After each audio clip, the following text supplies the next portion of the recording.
Family loyalty is earned, not owed. Marcus Chen sat across from me in handcuffs, still smirking like he owned the world. I'm Sarah Williams, 32, and for 7 years I poured everything into my tech consulting firm. That $150,000 he drained from my accounts?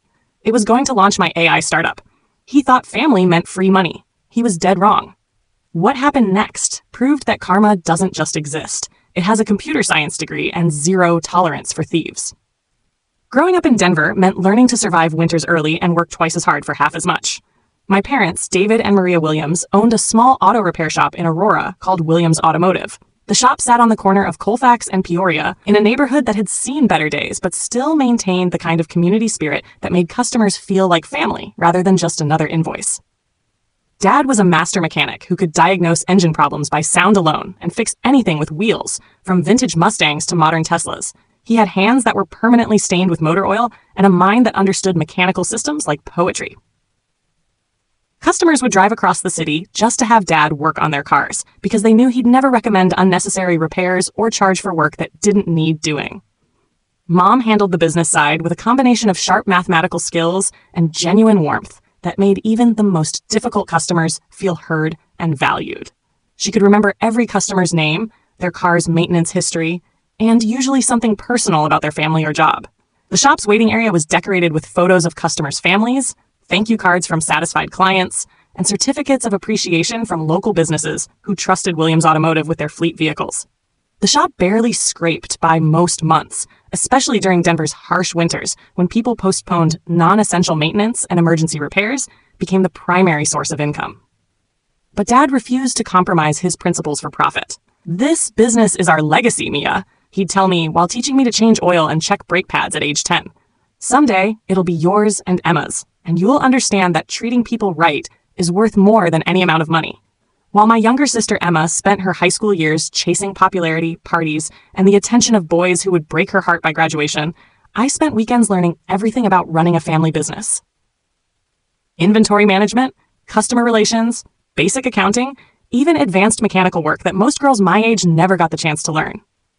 Dad said I had a natural head for numbers and systems, while Mom taught me that treating customers like extended family was the secret to building the kind of loyalty that survives economic downturns and corporate competition.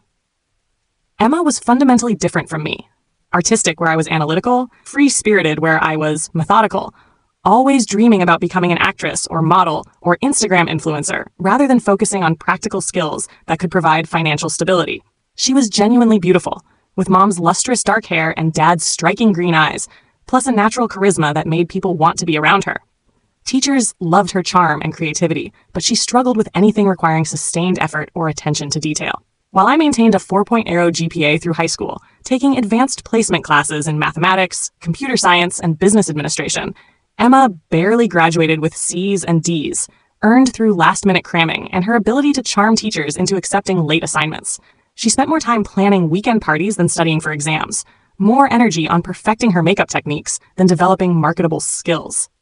Our parents tried to guide Emma toward more practical pursuits, but she had dreams that seemed bigger than Aurora's working-class reality. She talked constantly about moving to Los Angeles or New York, getting discovered by talent scouts, becoming famous through social media or reality television. Dad would listen patiently to her fantasies while teaching her basic car maintenance, hoping she'd develop an appreciation for honest work and self-reliance. College scholarships got me out of Aurora and into Colorado State University in Fort Collins, where I chose computer science because technology fascinated me and because I could see the digital future approaching rapidly. Small businesses like Dad's would need technological solutions to survive competition from chain stores and online retailers. I wanted to be the bridge between old school customer service and new school efficiency, helping family businesses thrive in an increasingly digital marketplace. My 4 years at CSU were focused and intense. While other students partied on weekends, I worked part-time jobs to minimize student loans and spent free time learning programming languages that weren't offered in official coursework. JavaScript, Python, database management, cybersecurity fundamentals, anything that might give me advantages in the competitive technology job market. I graduated summa cum laude with a degree in computer science and minors in business administration and mathematics. After graduation, I worked 3 grinding years at Pinnacle Software Solutions in downtown Denver, a mid-sized company that developed custom software for corporate clients. The pay was decent for an entry-level programmer, $55,000 annually, plus health benefits. But the culture was toxic in ways that nearly broke my spirit. 60-hour weeks were standard, overtime was unpaid, and management treated programmers like replaceable machines rather than creative professionals with valuable skills and innovative ideas. My supervisor, a bitter man named Richard Kozlov, who'd been passed over for promotion multiple times, seemed to take personal pleasure in assigning impossible deadlines and criticizing work that met all technical specifications. He'd assign projects on Friday afternoons that were due Monday morning, force developers to work through weekends fixing problems created by his poor planning, and take credit for successful projects while blaming team members for any setbacks or delays.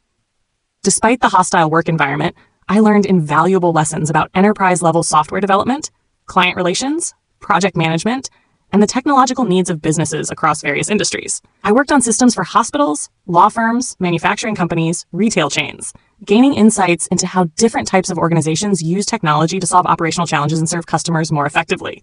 More importantly, I saved religiously during those 3 years, living far below my means, despite the temptation to upgrade my lifestyle as my income increased. Every bonus, every tax refund, every spare dollar went into my freedom fund, the money that would eventually let me escape corporate employment and build something meaningful under my own control. By the time I left Pinnacle, I had accumulated $8,247 in startup capital, enough to launch a very modest consulting practice if I was careful about expenses.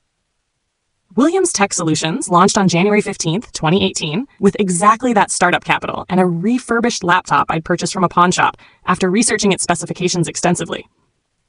My first office was the corner table at a coffee shop called Higher Grounds in Capitol Hill, a trendy neighborhood where I could blend in with other freelancers and entrepreneurs while paying for Wi-Fi access with overpriced lattes and the occasional sandwich when I could afford the luxury. The first year of entrepreneurship nearly destroyed me physically and emotionally. Breakfast, lunch, and dinner consisted primarily of ramen noodles, peanut butter sandwiches, and whatever free food I could find at networking events or community gatherings. I shared a cramped apartment with 3 roommates who stole my food from the refrigerator, never cleaned common areas, and brought home overnight guests who made sleep impossible during crucial working hours. 80-hour weeks became my standard schedule. I spent mornings cold calling potential clients from lists I'd compiled through online research, afternoons building websites and small applications for $200 to $500 per project, and evenings fixing computer problems for local businesses at $50 per hour. Sleep averaged 4 hours per night, and my dreams were filled with code snippets, error messages, and the constant anxiety of not knowing where next month's rent would come from. But slowly, painfully, clients began to materialize and refer others. Mario's Italian restaurant needed a point-of-sale system that could track inventory levels and manage staff schedules without requiring expensive monthly software subscriptions. Henderson and Associates law firm wanted a document management system that would organize case files more efficiently than their existing paper-based approach. Aurora Pet Clinic required a client database that could store medical records, appointment schedules, and billing information in one integrated platform. Each project taught me something new about translating business needs into technological solutions. Restaurants operated differently from law firms, which operated differently from medical practices, which operated differently from retail stores. Understanding these operational differences was crucial for developing software that actually solved real problems, rather than creating additional complications for already busy business owners. My reputation grew gradually through word-of-mouth referrals and late-night problem-solving sessions that went far beyond my contracted responsibilities. When Mario's POS system crashed during the dinner rush, I spent 6 hours troubleshooting and rebuilding corrupted files without charging extra labor fees. When Henderson and Associates needed emergency data recovery after a server failure, I worked through the weekend to restore 3 years of case files from backup systems that hadn't been properly maintained. By year 2, I could afford my own apartment, a modest studio in the Baker neighborhood that cost $850 per month, but felt like a palace compared to shared living situations. Having private space to work without interruption increased my productivity dramatically. I could take client calls without roommates eavesdropping, store equipment securely, and maintain professional standards that were impossible in chaotic shared environments. By year 3, Williams Tech had grown enough to justify hiring my first employee. David Martinez was a brilliant programmer who'd been laid off from a failed startup and needed someone willing to take a chance on his potential rather than just his formal credentials. He understood database architecture better than anyone I'd met, could debug complex systems with almost supernatural insight, and shared my commitment to building solutions that actually worked for real businesses, rather than just impressing other programmers with clever coding techniques. By year 4, we had moved into our own office space, a 1,200 square foot suite in a converted warehouse building that we shared with a graphic design company, an accounting firm, and a digital marketing agency. The rent was $2,400 monthly, which seemed terrifying at the time, but represented a crucial investment in professional credibility. Clients took us more seriously when we could host meetings in our own conference room rather than coffee shops or their offices. We were turning away potential clients because demand exceeded our capacity to deliver quality work within reasonable timeframes. This was a problem most small businesses would love to have, but it meant carefully choosing projects that offered the best combination of profitability, learning opportunities, and referral potential. Then, life decided to remind me that professional success doesn't provide immunity from personal tragedy. Mom's stroke arrived without warning on a Tuesday morning in March, like a lightning bolt from a clear sky. She'd been processing insurance claims at the shop, joking with customers about Denver's unpredictable weather patterns, when her speech suddenly became slurred and she couldn't move her right arm properly. Dad rushed her to Presbyterian St. Joseph Hospital, where emergency room doctors explained that a blood clot had blocked circulation to a significant portion of her brain. The medical terminology was complex and frightening: acute ischemic stroke, left hemisphere damage, aphasia, right side paralysis. In simpler terms, the woman who'd managed every aspect of Williams Automotive's business operations for 25 years could no longer speak clearly, write legibly, or perform the basic motor functions that her livelihood depended upon. For 6 months, we watched the strongest woman we'd ever known struggle to relearn fundamental skills that most people take for granted. Speaking required enormous concentration and produced frustrated tears when words wouldn't form correctly. Walking involved painful physical therapy sessions and assistive devices that made her feel helpless and dependent.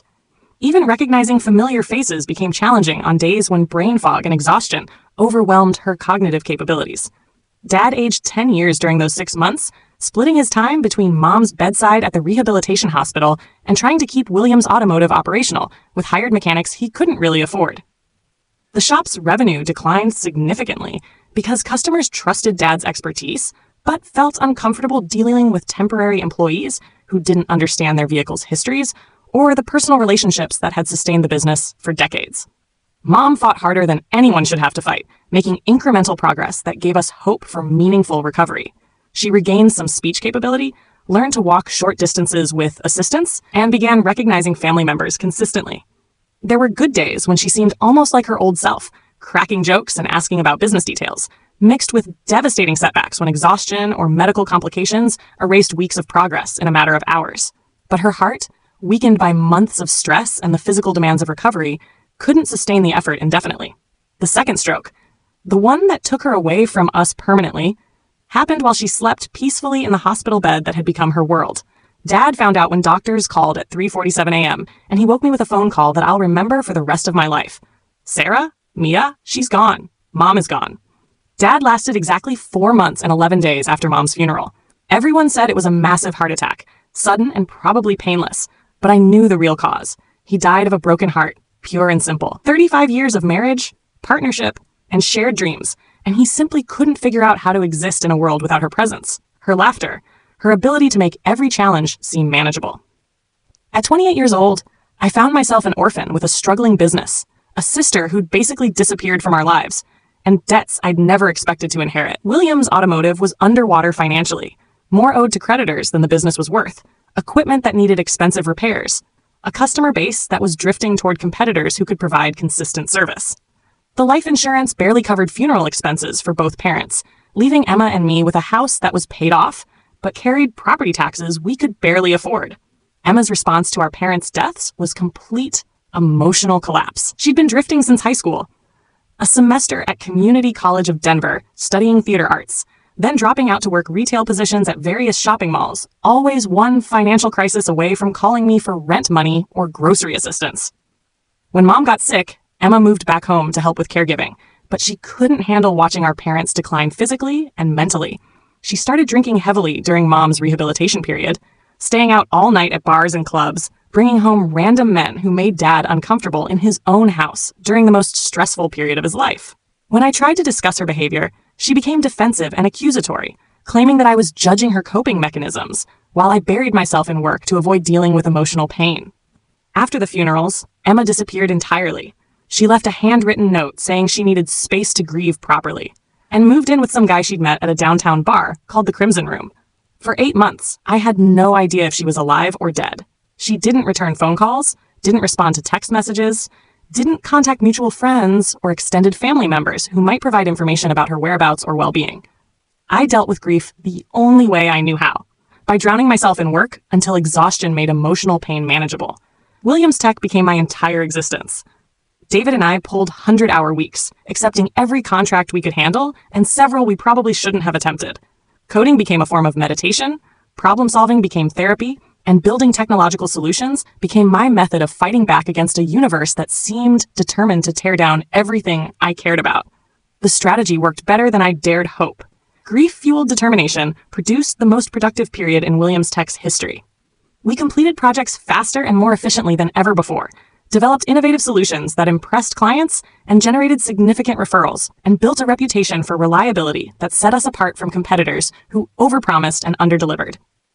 By year 5, Williams Tech had grown to 8 full-time employees and was grossing over $400,000 annually.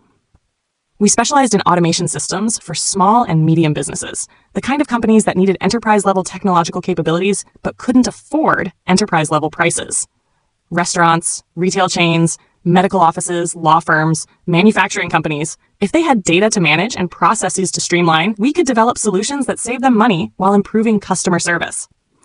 More importantly, I'd been secretly developing something that could revolutionize how small businesses interacted with customers, an AI-powered customer service platform that could handle basic inquiries, schedule appointments, process orders, manage inventory, and escalate complex issues to human operators when necessary. 5 years of nights and weekends spent researching machine learning algorithms, testing natural language processing models, and building something that could genuinely change the competitive landscape for businesses that couldn't afford dedicated customer service departments.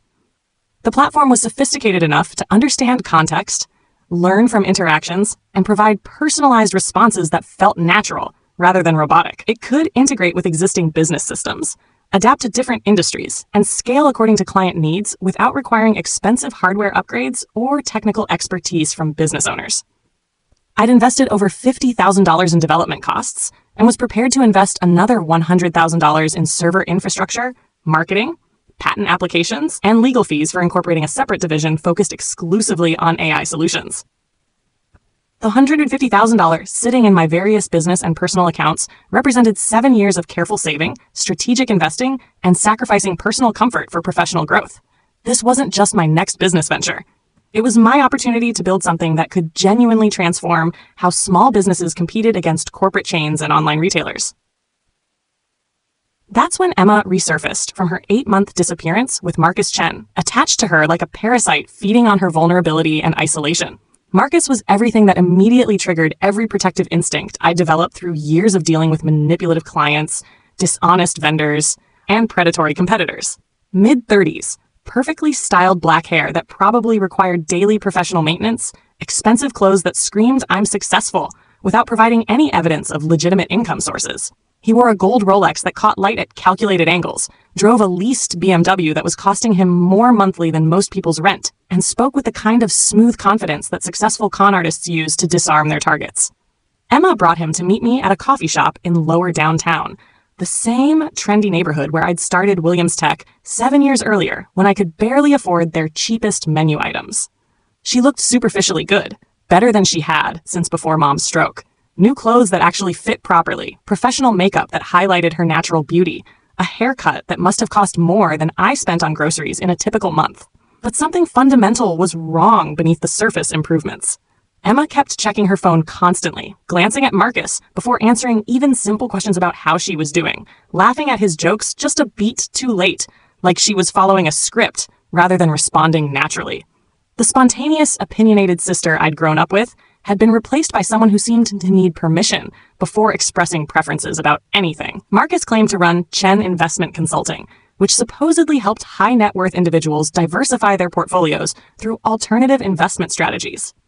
Real estate flips, cryptocurrency trading, precious metals speculation, private equity deals. He threw around impressive-sounding numbers and technical financial jargon like he was reading from an investment banking textbook, but couldn't provide specific details when I asked follow-up questions about actual clients, successful projects, or verifiable credentials.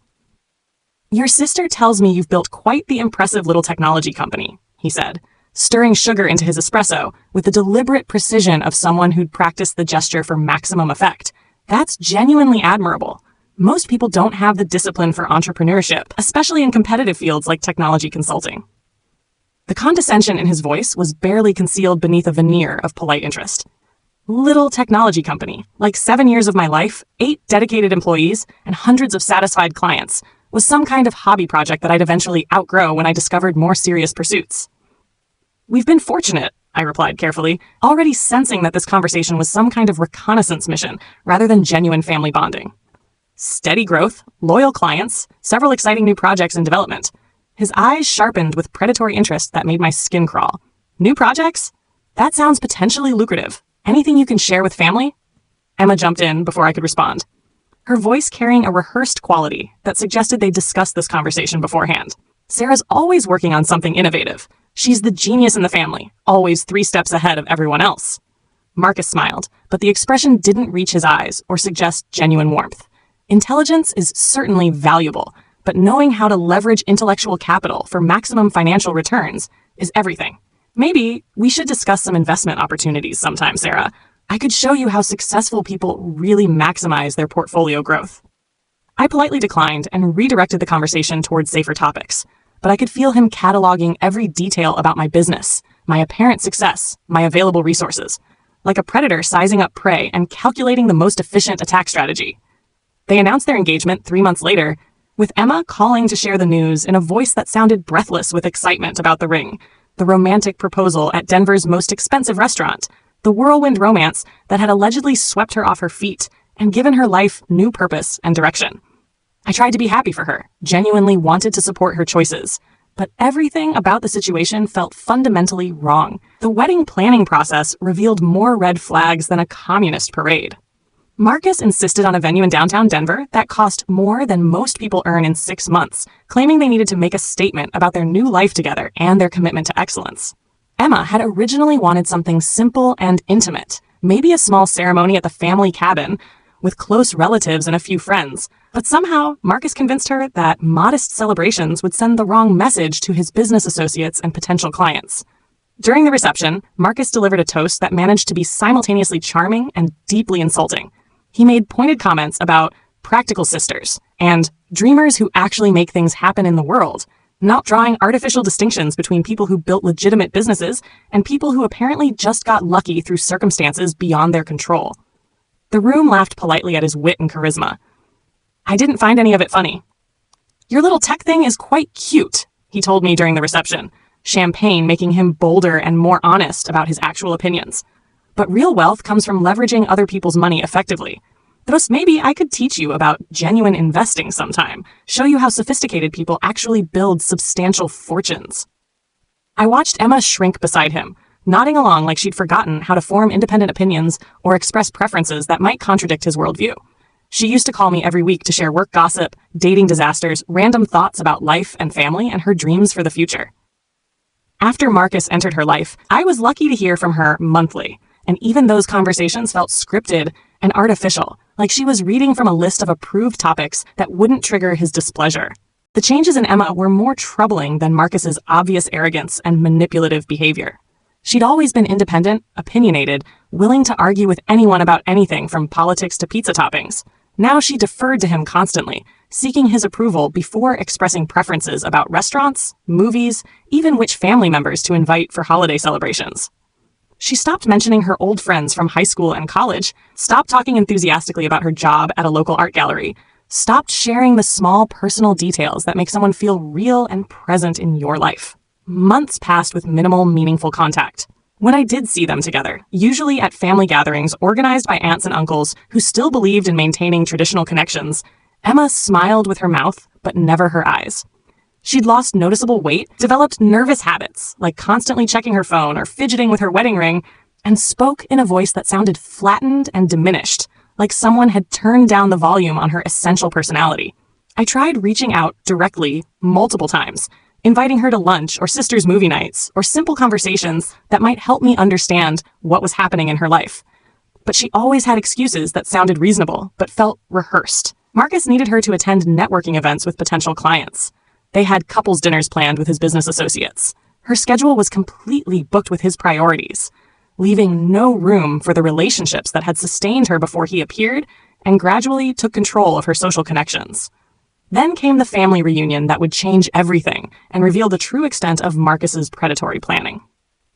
The family cabin in Breckenridge had been our sanctuary during childhood, a place where extended family gathered for holidays, summer vacations, and random weekends when Denver's urban stress became overwhelming. Dad had built it himself over 3 summers in the late 1990s, every board and nail a labor of love and weekend warrior determination. The cabin sat on 2 acres of pine forest about 15 minutes outside Breckenridge proper, far enough from tourist crowds to feel genuinely private, but close enough to civilization for grocery runs and emergency services. The property included the main cabin with 3 bedrooms, 2 bathrooms, a large kitchen and living area with a stone fireplace, plus a detached garage that Dad had converted into a workshop where he could work on personal projects and store tools that didn't fit in his professional shop. Hiking trails wound through the surrounding forest, leading to clearings with mountain views that took your breath away and reminded you why Colorado attracted people from around the world. Emma called me on a Tuesday evening in early September, her voice carrying an emotional weight I hadn't heard since Dad's funeral 8 months earlier. "Sarah, I know we haven't been as close lately as we used to be, but I miss us. I miss our family and the way things used to be before everything got so complicated." Something in her tone suggested this conversation wasn't entirely her initiative, but she sounded genuinely hopeful and maybe even desperate for connection. "Of course," I said immediately. "What are you thinking?" "The October 12th weekend?" Marcus has been working incredibly hard on some major deals, and he really needs a break from the city stress. I thought maybe you two could spend some time together, find some common ground, get to know each other better as real people, rather than just business acquaintances. I agreed enthusiastically, not realizing I was walking into an elaborately planned trap that had been months in the making. The Friday afternoon drive up Interstate 70 into the mountains was absolutely spectacular, even by Colorado's impressive standards. October aspens painted the slopes in brilliant golds and crimsons that seemed to glow with internal light, the kind of autumn scenery that makes you understand why people endure brutal winters and crowded summers to live in this state. Williams Tech was thriving beyond my wildest early projections, with client contracts booked through the following spring and the AI platform entering final beta testing phases with 3 pilot businesses. The $150,000 sitting in my various accounts felt like a loaded spring, ready to launch everything I'd worked toward for the past 7 years. I arrived at the cabin around 4 p.m. to find Marcus already established on the wraparound deck, bourbon glass in hand, holding court with my cousins Jake and Linda about cryptocurrency markets and real estate investment opportunities. He'd driven up Thursday night, claiming he needed extra time to decompress from the week and prepare mentally for family bonding, Milfers, which seemed odd since Emma had mentioned he controlled his own schedule as an independent consultant. Emma hugged me hello, and for just a moment she felt like my real sister again, warm, genuinely happy to see me after months of artificial distance. But the feeling faded quickly as she glanced toward Marcus, some unspoken communication passing between them that left her smile looking forced and her body language becoming guarded.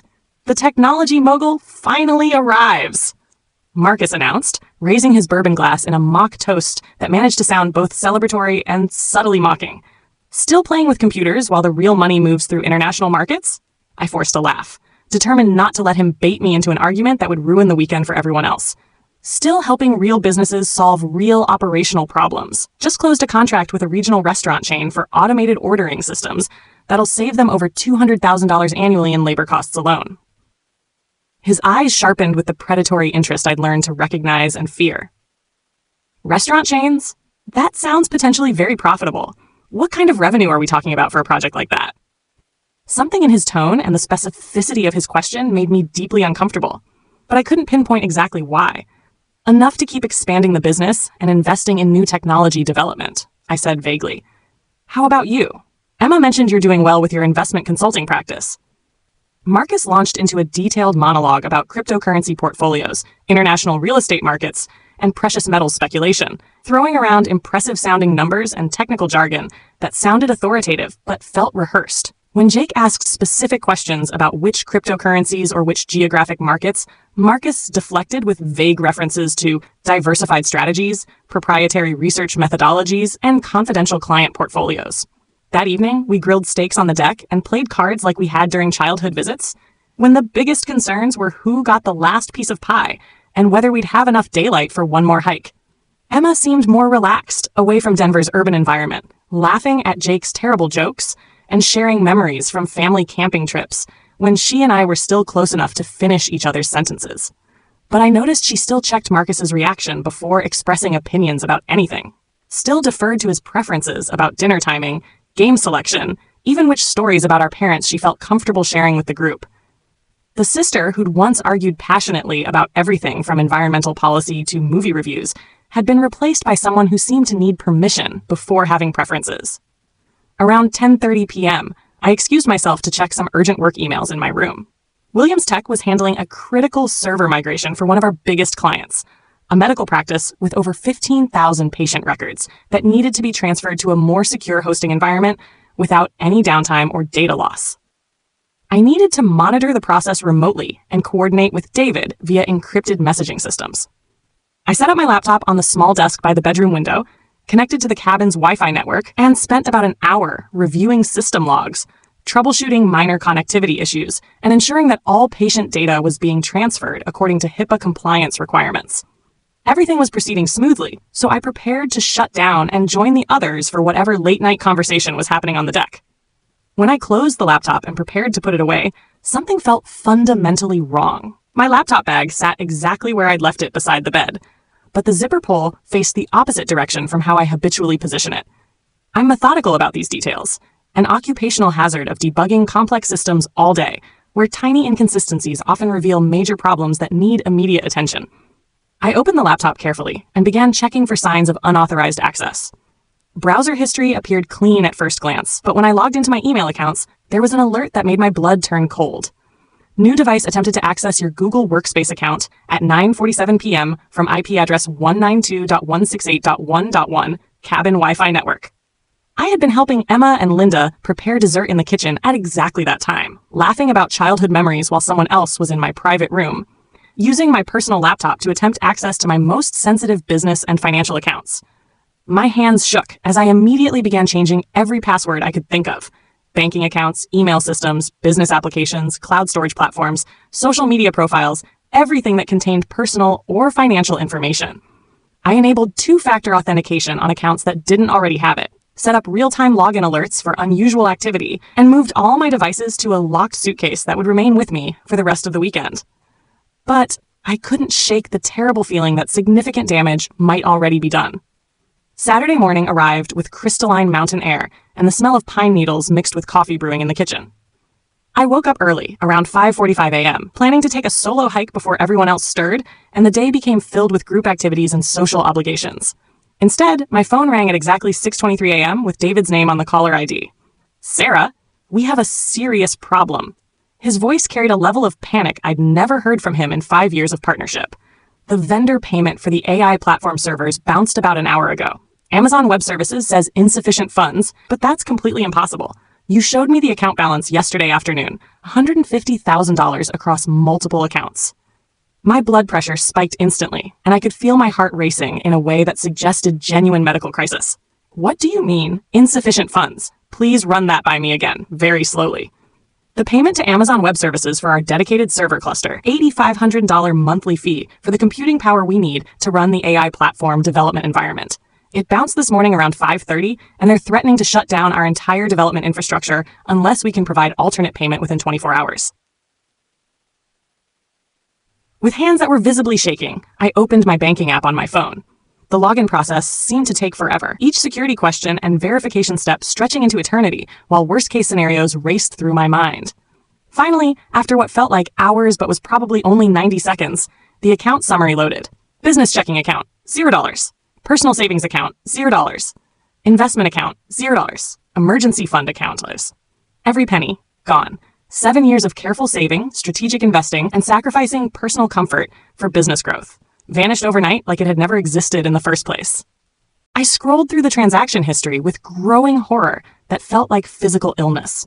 Starting at 2:15 a.m. and continuing until 5:43 a.m., a series of wire transfers had systematically drained every account I owned. The receiving accounts were numbered entities I'd never seen, routed through banks in different states, with amounts carefully structured to avoid automatic fraud detection triggers that might have stopped the theft in progress. $25,000 to account number 4471829 at First National Bank of Nevada. $30,000 to account number 7829341 at Texas Regional Credit Union. $20,000 to account number 9382847 at Arizona Commerce Bank. $35,000 to account number 282847391 at California Investors Trust. $40,000 to account number 8374629 at Florida Business Banking. Whoever had orchestrated this theft understood financial systems well enough to make the transfers look like legitimate business transactions rather than obvious criminal fraud. They'd used my authentic access credentials, my verified devices, my trusted network connection, and my established banking relationships. To any automated security system monitoring for suspicious activity, these would appear to be authorized transfers that I'd initiated myself during normal business hours. I stared at my phone screen until the devastating numbers burned into my retinas like a permanent scar. 5 years of blood, sweat, and sacrifice since my parents' deaths. My dreams for technological innovation that could help small businesses compete against corporate chains. My shot at building something truly meaningful that could change lives and create jobs for other people who understood the value of honest work. All of it stolen while I slept 20 feet away from the thief who'd been planning this crime for months. When I walked into the kitchen, still wearing yesterday's clothes and probably looking like I'd seen multiple ghosts, conversations died mid-sentence. Emma was making coffee with her usual Saturday morning routine. Marcus was reading financial news on his tablet, like any successful consultant might do. Jake and Linda were discussing potential hiking trails for later in the day. Normal family weekend activities that suddenly felt surreal and distant, like I was watching them through thick glass that separated me from reality. "My accounts are empty," I said, my voice sounding hollow and strange in the morning quiet. "Someone stole everything during the night." Uncle Mike, who'd arrived late Friday evening after driving up from Colorado Springs, jumped up from the kitchen table where he'd been reading a paperback novel. "What do you mean, stolen? Like identity theft or online hacking?" I held up my phone with the banking app still open, showing the devastating account balances that represented the destruction of everything I'd worked for. $150,000. Gone since last night, transferred to accounts I've never seen in my life. Linda gasped and covered her mouth with both hands. Jake started asking rapid-fire questions about bank security procedures and fraud protection policies. Uncle Mike demanded to see the detailed transaction histories. Everyone was talking at once, offering suggestions, expressing outrage on my behalf, trying to process how something like this could happen to someone who'd been so careful about cybersecurity. Only 2 people in the kitchen stayed completely silent.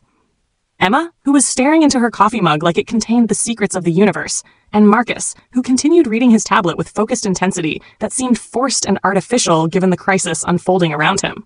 "Have you called the bank yet?"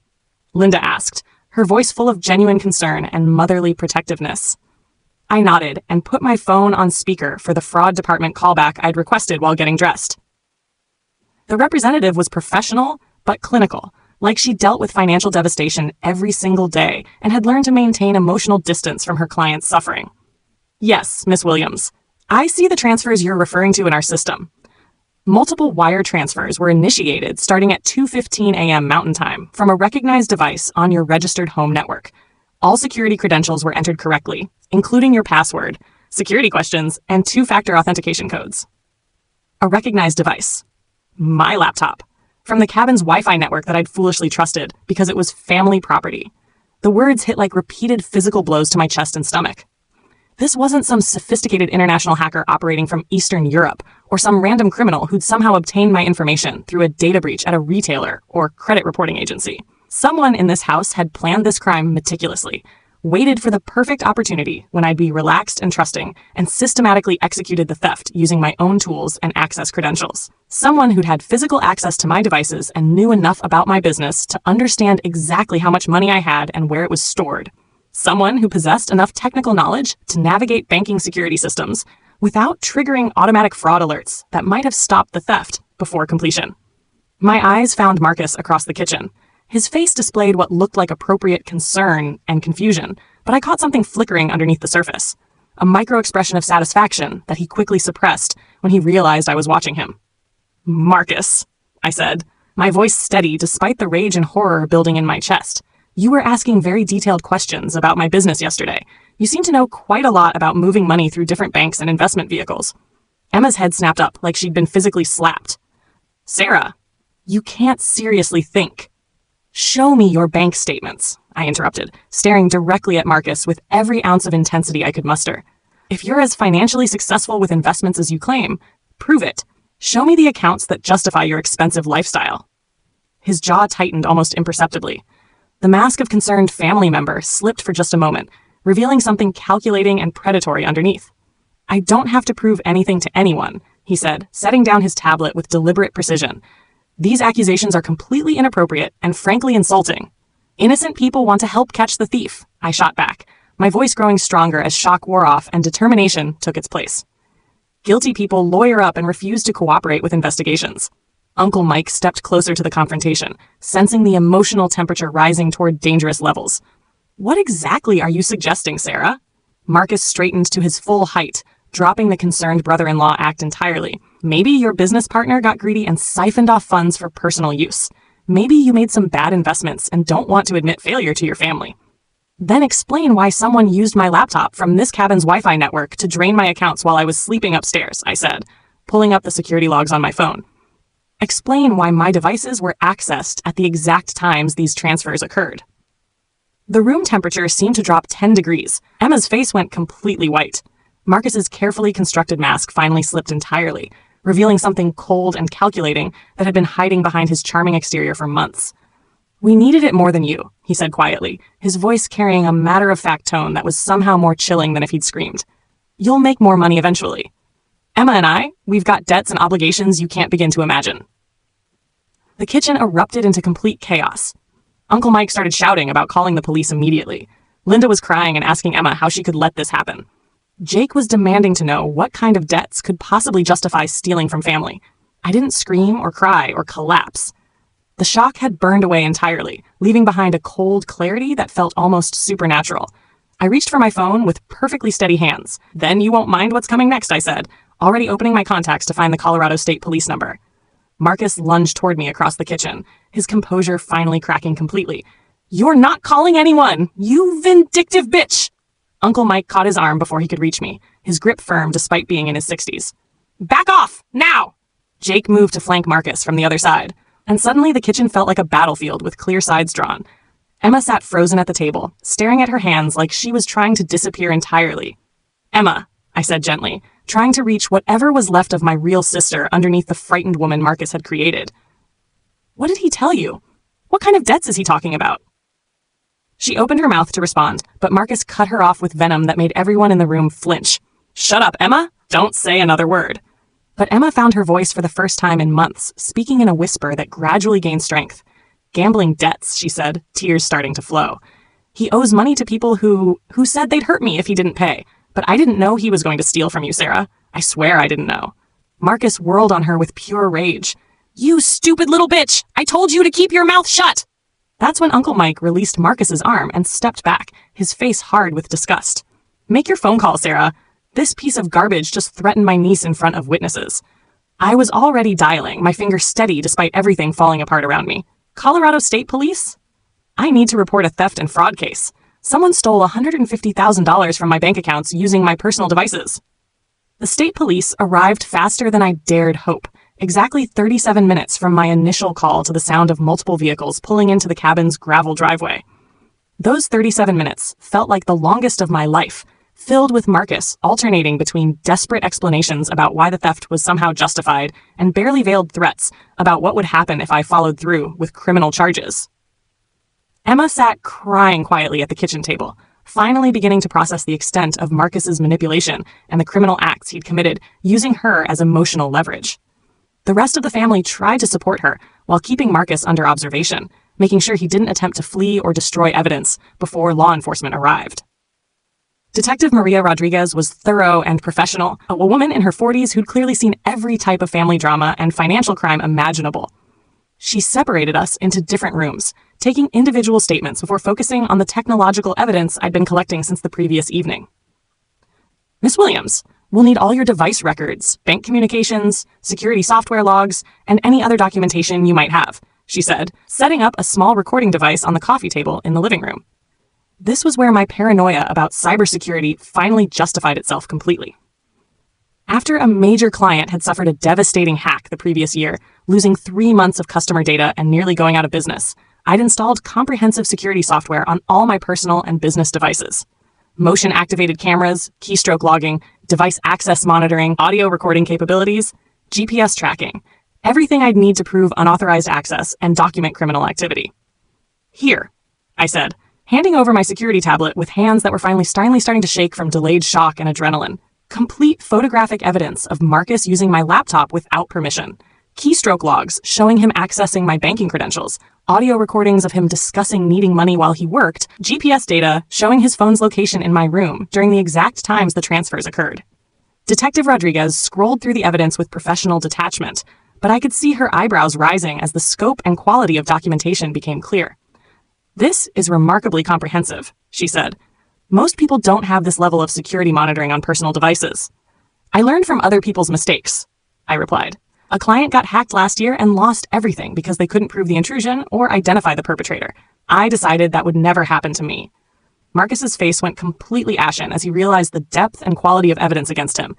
"This is entrapment," he said weakly, his voice cracking with desperation. "She set me up." "This is comprehensive security documentation," Rodriguez corrected, continuing to review the files. "Mr. Chen, based on this evidence and your own admission to taking the money, you're under arrest for wire fraud, identity theft, computer intrusion, and theft by deception."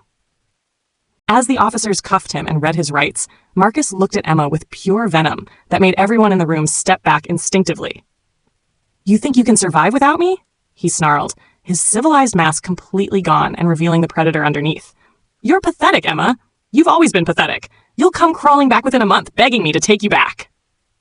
Emma stood up slowly from the couch where she'd been crying and gave him a look I hadn't seen since we were children, the fierce determination that used to get her in trouble for fighting bullies who picked on smaller kids.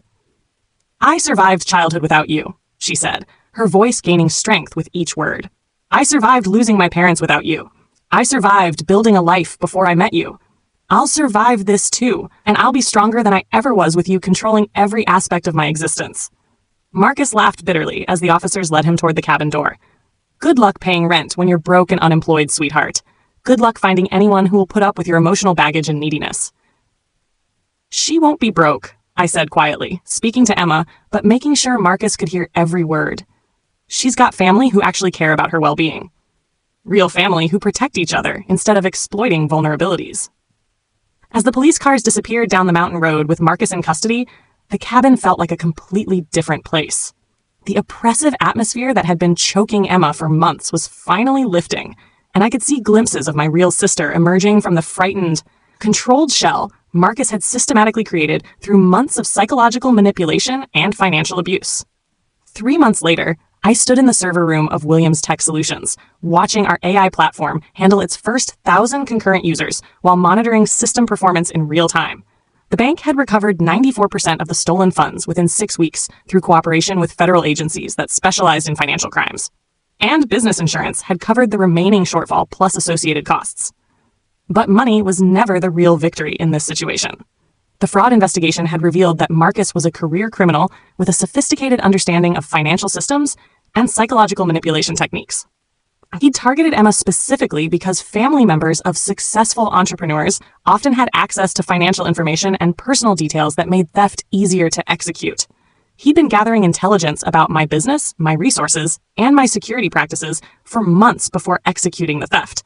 Federal investigators discovered evidence of similar schemes targeting other families in Denver, Colorado Springs, and Albuquerque. Marcus had developed a pattern of identifying successful small business owners, pursuing relationships with their vulnerable family members, and using those relationships to gain access to financial resources and business information.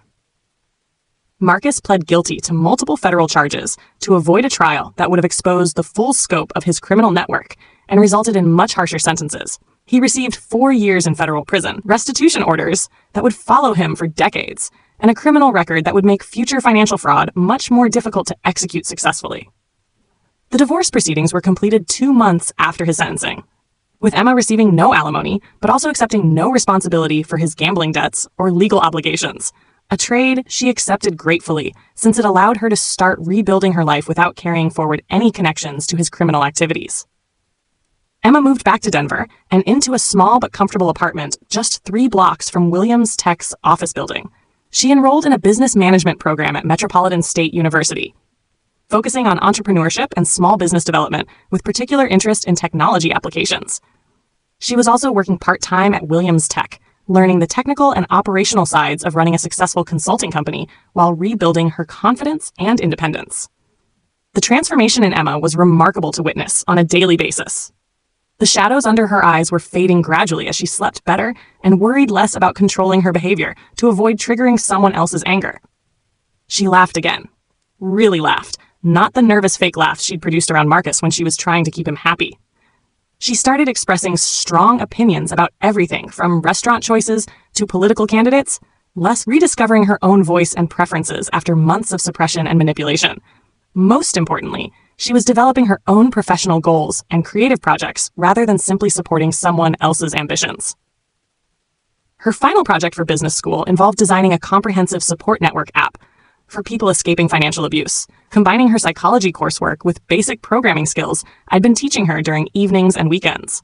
The app would connect abuse survivors with legal resources, financial counseling, job opportunities, and peer support groups, while maintaining strict privacy and security protocols to protect users from retaliation by their abusers. Everything she'd needed during her own escape, but hadn't known how to find or access when she was trapped in Marcus's web of control and manipulation.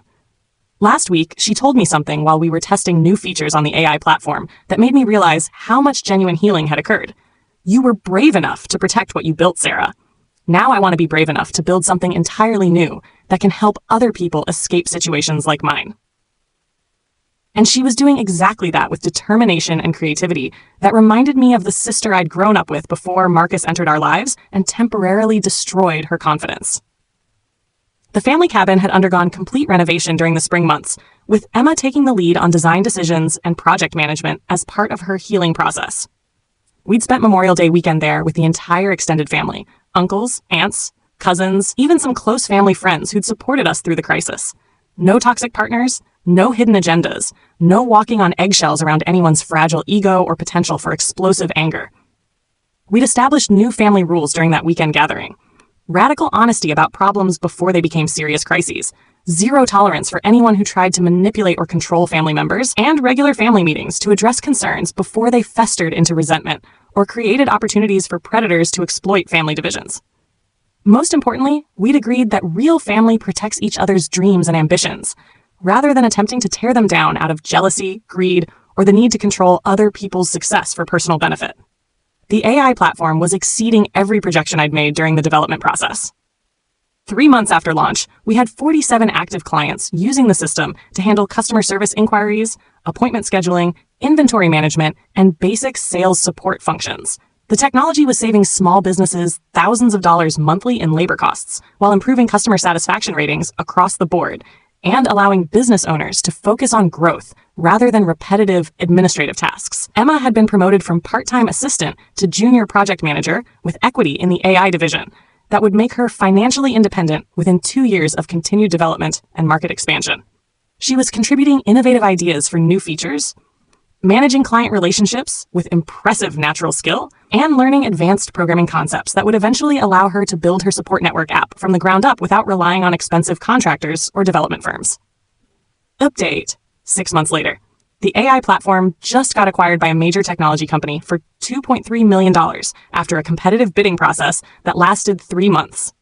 Emma's getting a $180,000 cut as my business partner and co-developer of several key features that made the platform more valuable to potential buyers. Marcus is still in federal prison, probably reading about our success in whatever newspapers or magazines they allow inmates to access. Karma isn't always fast, but it's absolutely thorough when it finally arrives and settles accounts. I used my portion of the acquisition money to start a new venture, a cybersecurity consulting firm that specializes in protecting small businesses from financial fraud, identity theft, and the kind of sophisticated social engineering attacks that nearly destroyed my own company. The irony isn't lost on me. Marcus's criminal behavior taught me exactly what vulnerabilities to look for and how to prevent other entrepreneurs from becoming victims of similar schemes. Emma used her acquisition money to launch the Support Network app as a nonprofit organization with additional funding from domestic violence prevention groups, technology companies interested in social impact projects, and grant programs focused on helping abuse survivors rebuild their lives and achieve financial independence. She's become a regular speaker at conferences about financial abuse, sharing her story with law enforcement officers, social workers, and other potential victims to help them recognize warning signs before they become trapped in dangerous relationships. Her presentations are powerful and healing, both for her and for audience members who've experienced similar manipulation and control. Eat it. A lot of people are asking about the specific security software I use to catch Marcus in the act. I can't recommend particular brands for legal reasons, and because different systems work better for different types of devices and security needs.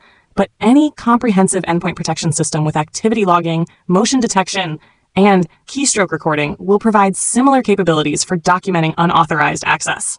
The key is setting everything up before you need it, not after you've been victimized and the evidence has been destroyed or corrupted. Also, never access financial accounts on shared Wi-Fi networks. Even at family gatherings, you trust completely. Trust your instincts when something feels wrong about a person or situation. They're usually right, even when you can't articulate exactly why you're uncomfortable. Edit 2. To those saying I should have trusted family more and given Marcus the benefit of the doubt instead of immediately assuming he was guilty, Marcus wasn't family. He was a predator who deliberately married into our family, specifically to access our financial resources and business information for criminal purposes. Emma was his primary victim, systematically isolated and psychologically controlled until she found the strength to break free with genuine family support. Real family doesn't steal from each other, period. Real family doesn't threaten or manipulate each other for personal gain. Real family supports each other's success, rather than trying to tear it down out of jealousy or greed. Anyone who violates those basic principles forfeits their claim to family loyalty, regardless of marriage certificates, legal relationships, or how convincingly they can pretend to care about your well-being while planning to rob you blind. Edit 3. Emma wanted me to add something for people who might be reading this while trapped in similar situations. For anyone currently trapped in a financially abusive relationship, please know that escape is possible, even when it feels impossible. It's terrifying and difficult, but people who genuinely care about you will help you rebuild your life from scratch if necessary. Don't let fear of starting over keep you trapped with someone who's systematically destroying your confidence, your resources, and your connections to people who actually love you. You deserve better than manipulation and control. And better is achievable with the right support system and enough determination to take the first scary step toward freedom. Edit 4. Since this post has gotten so much attention, I want to address some common questions about how to protect yourself from financial predators and family members who might exploit your success for their own benefit. Trust but verify. When family members or romantic partners ask detailed questions about your finances, ask equally detailed questions about theirs. Legitimate relationships involve mutual transparency, not one-sided information gathering. Separate business and personal. Never give family members access to business accounts, passwords, or sensitive financial information just because you trust them emotionally. Business security should be completely separate from personal relationships. Document everything. Install security software, keep detailed records, and maintain documentation of who has access to what information. If something goes wrong, evidence is everything. Set boundaries early. If someone makes you uncomfortable with money-related questions or comments, trust that instinct and establish clear boundaries before they have opportunities to exploit your success or resources. Watch for isolation tactics. Be very concerned if a family member's new romantic partner tries to limit their contact with you or other family members. Predators isolate their victims to make exploitation easier and escape more difficult. Thanks for all the support in the comments. Keep building your dreams, keep protecting yourselves from people who would rather steal than work, and never let anyone convince you that success makes you a target for their failures. Success makes you visible to predators, but it also gives you resources to fight back when they show their true nature and reveal their criminal intentions. So,